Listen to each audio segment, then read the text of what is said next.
Afternoon, welcome back to D12 Tonight. With me now is political analyst Ron McNinch to share with us his latest thoughts on Decision 2012. Thanks for coming in. You know, this week you spoke before the island Rotarians on many different facets of Decision 2012. You released your latest survey on the congressional race, and Congresswoman Madeline Berdallo, as you've described her in the past, has retained her rock star status.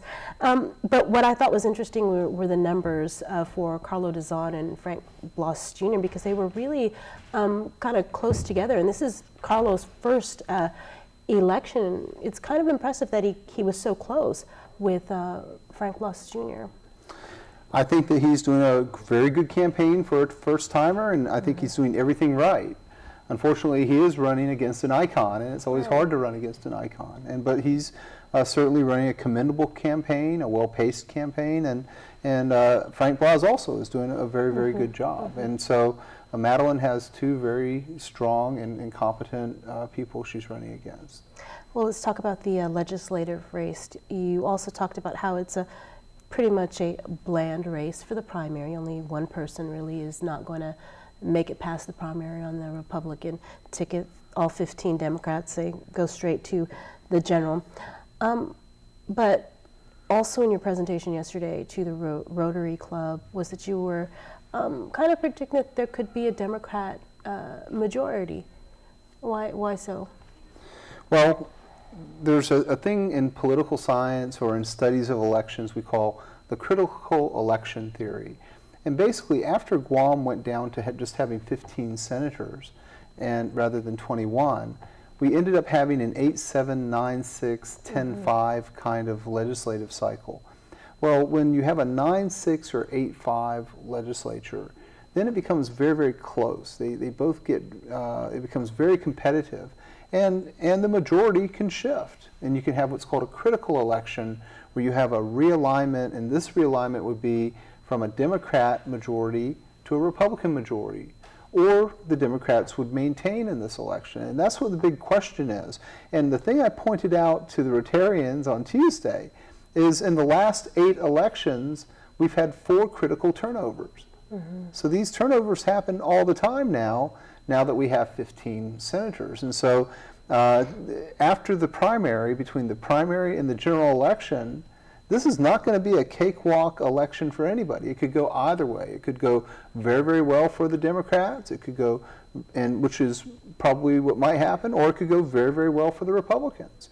It's not this, you know, oh, it's a done deal. It's nothing's a done deal. And I always say, you know, you run unopposed or you run scared, and that's the old saw for running an election. Well, you know, you also talked about the public auditor's race.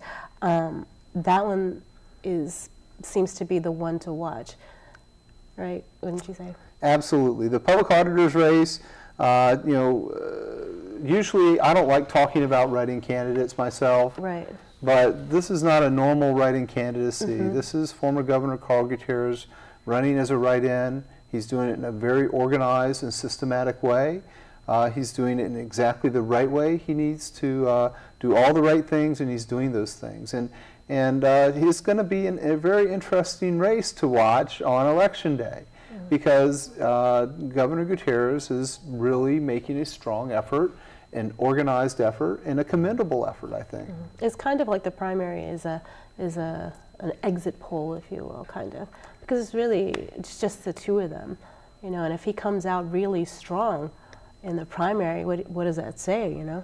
I think it says a lot. I think that, and a lot of things are going to end up becoming fuel for debates and discussions after the primary. But really, and we mentioned this before in our earlier talk, there are only really 2 races in this election, other than the mayoral primaries, which are very important. There is the public auditor's race, and then there's the race for delegate. And those are going to be the 2 big ones to watch on election night. The other races probably don't matter that much, because every race is its own little universe. So almost everybody in the legislature will walk forward to the general election, and that's where the real race happens for the legislature. I wanted to ask you, you mentioned during your address to the Rotary that the OPA race will affect the delegate and legislative race. Can you explain that? Absolutely. And this is the first time, and there's 2 firsts here that nobody ever talks about really too much. This is the first time Madeline Berdallo has ever had to really run against anybody after she became a member of Congress. And this is the first time Doris Brooks has ever really had to run against anybody since she became a public auditor. And so this is really two firsts. And so both the public auditor and the delegate are running against very formidable competitors in this race. And so what this means is Congresswoman Berdalio is going to have to politically try to help galvanize the Democrats to support her, and that in kind supports all of the other Democrats and affiliated Democrats, which in this case includes former Governor Carl Gutierrez, who's running as a nonpartisan member for the Guam Public Auditor. And this all kind of sort of fits together, and it's a very interesting synergy of interests where after the primary, people are going to align with their coalitions to get the most votes possible. And this is why it might just be a critical election. All right, and you also talked about the 2012 race affects the 2014 race. Right. Explain that. Well, I know it's a little bit early to talk about the 2014 race, I know.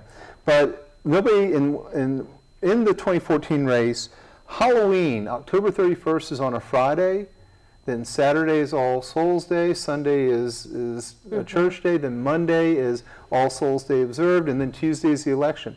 There's one long 5-day party cycle or fiesta cycle right before the 2014 election. All of the pieces for the 2014 election are being assembled and kind of put together and tried out in this 2012 race at the legislative level, at the political coalition level for who's helping who and who's aligning with who. All of that is happening right now.